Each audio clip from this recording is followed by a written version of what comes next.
Bismillahirrahmanirrahim. Assalamualaikum warahmatullahi wabarakatuh. Kami dari kelompok 6 akan mempresentasikan hasil diskusi kami yang berjudul Masalah Seksual, Kejahatan Seksual, dan Kelainan Seksual. Sebelumnya kami ingin memperkenalkan diri terlebih dahulu.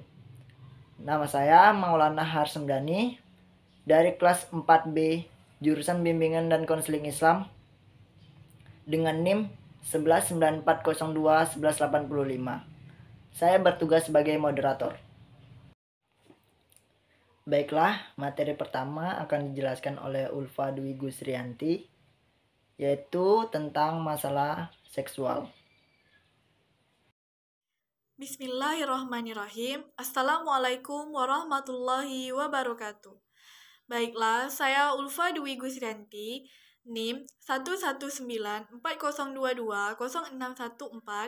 akan menjelaskan tentang materi pertama yaitu masalah seksual. 1. Pengertian disfungsi seksual.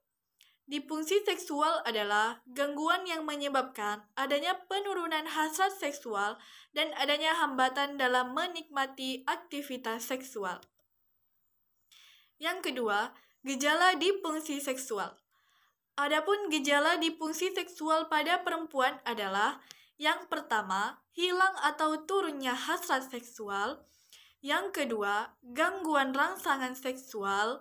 Yang ketiga, muncul rasa nyeri. Dan yang keempat, gangguan orgasme. Sedangkan gejala disfungsi seksual pada laki-laki adalah yang pertama, hilangnya hasrat seksual. Yang kedua, disfungsi ereksi. Dan yang ketiga, gangguan ejakulasi. 3. Penyebab disfungsi seksual. Beberapa hal yang menyebabkan terjadinya disfungsi seksual adalah yang pertama, trauma akan seksual, yang kedua, adanya masalah psikologis, yang ketiga, diabetes, yang keempat, penyakit jantung atau kondisi medis lainnya, yang kelima, penyalahgunaan obat-obat narkotik, dan yang keenam, penggunaan alkohol. 4. Faktor risiko disfungsi seksual. Faktor-faktor yang menyebabkan terjadinya disfungsi seksual adalah yang pertama, merokok, yang kedua, berat badan berlebihan, yang ketiga, konsumsi alkohol berlebihan, yang keempat, konsumsi narkotika, dan yang kelima, gaya hidup dan pola diet yang tidak sehat. 5. Diagnosis disfungsi seksual. Gejala disfungsi seksual dapat didiagnosiskan berdasarkan riwayat yang dimiliki pengidap. Riwayat ini termasuk riwayat dan perilaku seksual terhadap pasangan. 6.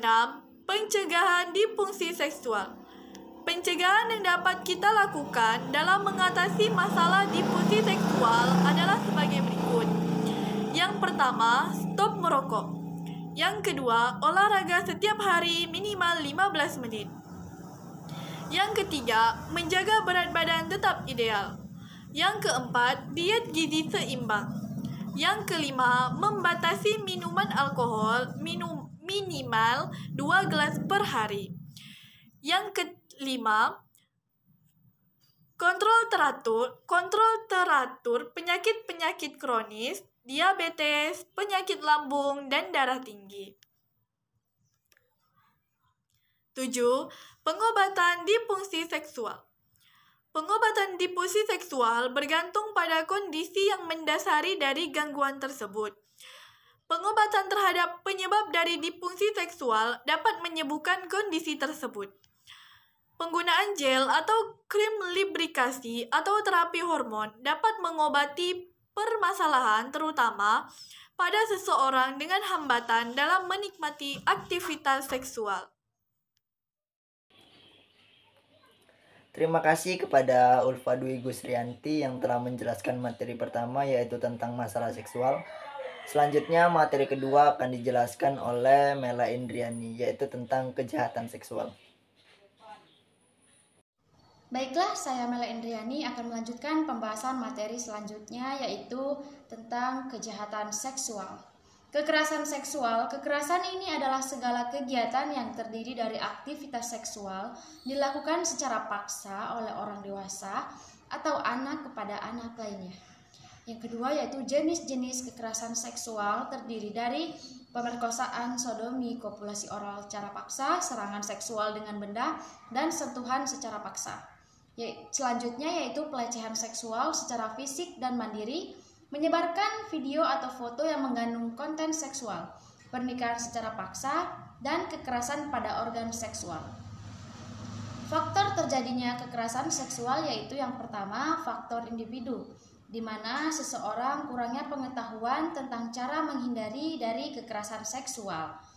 Yang kedua yaitu faktor lingkungan sosial komunitas.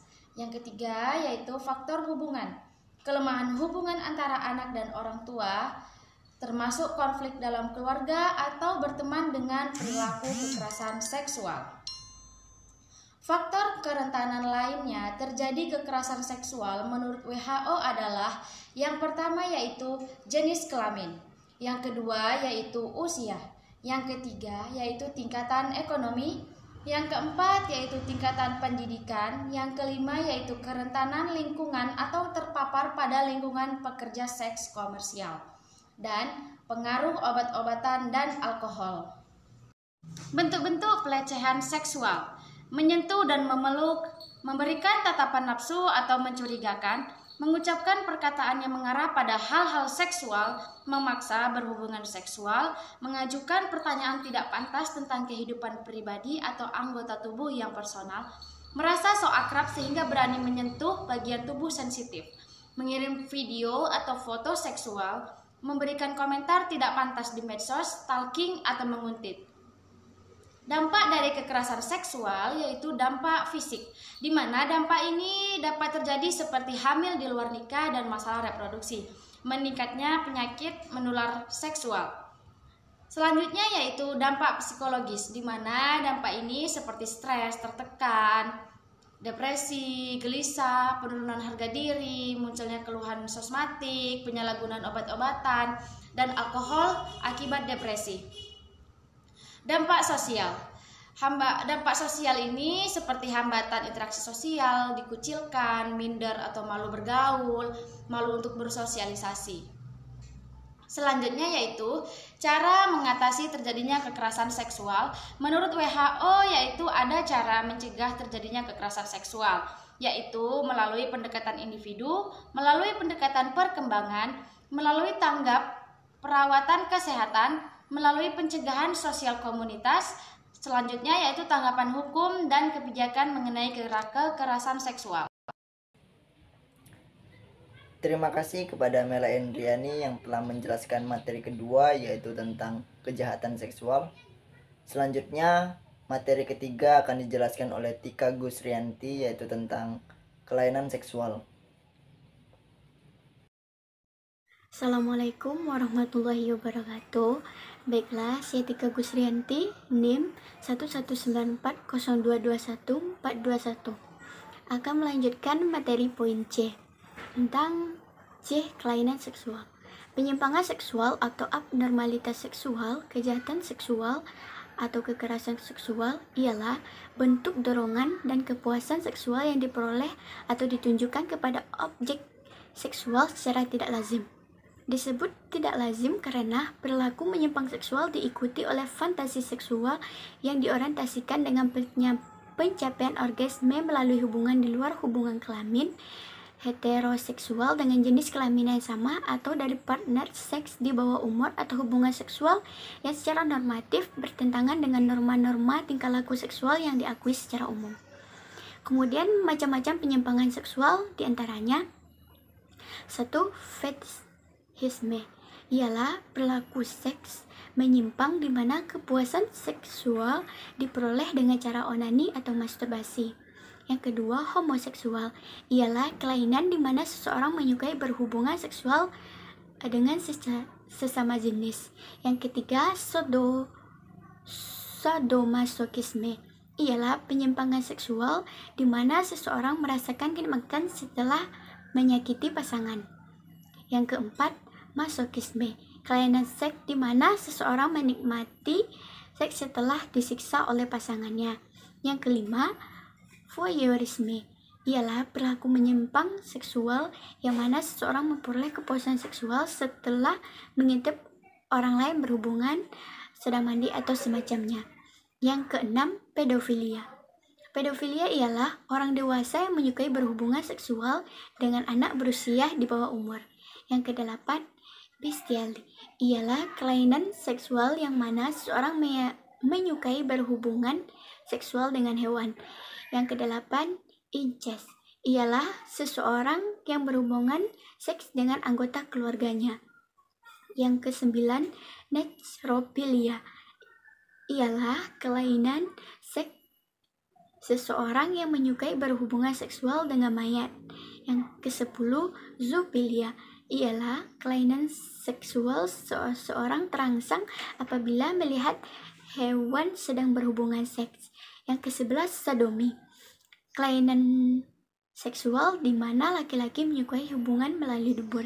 Yang ke-12, voyeurisme ialah kelainan seksual di mana seorang laki-laki memperoleh kepuasan dengan menggesekkan kelaminnya ke tubuh perempuan di tempat umum. Yang ke-13, perkosaan ialah tindakan menyetubuhi seorang wanita yang bukan pasangannya dengan kekerasan. Yang ke-14, pelacuran ialah penyediaan pelayanan hubungan seks dengan imbalan uang atau hadiah, disebut sebagai hubungan secara seks di luar perkawinan. Sekian, terima kasih. Assalamualaikum warahmatullahi wabarakatuh. Terima kasih kepada Tika Gusrianti yang telah menjelaskan materi ketiga, yaitu tentang kelainan seksual. Alhamdulillah, akhirnya semua materi telah dijelaskan. Baiklah, selanjutnya jika ada yang ingin bertanya, dipersilahkan untuk menulis pertanyaannya di kolom komentar. Kami akhiri, wabillahi taufiq wal hidayah. Wassalamualaikum warahmatullahi wabarakatuh.